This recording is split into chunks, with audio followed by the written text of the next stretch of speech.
Hey everyone, today I'll be walking you through how to add custom CSS on Squarespace. I'll show you this on the web version.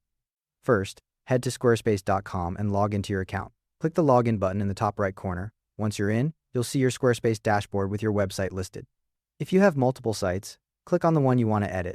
Next, look at the left sidebar and click on Website. The Pages panel will open up, showing your site's page list. Now scroll all the way down to the bottom of that sidebar.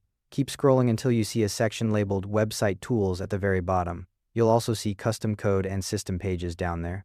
Under Website Tools, click on Custom CSS. This opens the Custom CSS panel, which shows a text editor where you can write your code. You'll notice there's an option to open this in a new window if you want a bigger workspace. Now it's time to add your CSS code. Type or paste your custom CSS directly into that text editor. As you type, you'll see a live preview of your changes on the site.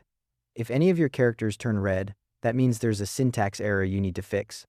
Important note here, only CSS code works in this panel, so make sure you're not pasting in any other type of code. And if there's already existing code in there, be careful not to delete it. While you're typing, take a look at the site preview area next to the editor. Your changes appear automatically in real time, as long as the page you're viewing has the elements you're targeting with your CSS. This lets you test everything before you save. Once you're happy with how it looks, click the Save button in the Custom CSS panel. As soon as you save, those changes go live immediately on your published site.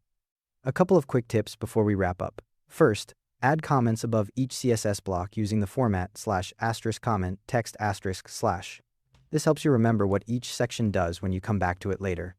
Second, test your site on both desktop and mobile devices to make sure everything looks right on all screen sizes. And if you run into syntax errors, just double check that your CSS is properly formatted with all the right brackets and semicolons. And that's how to add custom CSS on Squarespace. Thanks for watching. Hope this helped.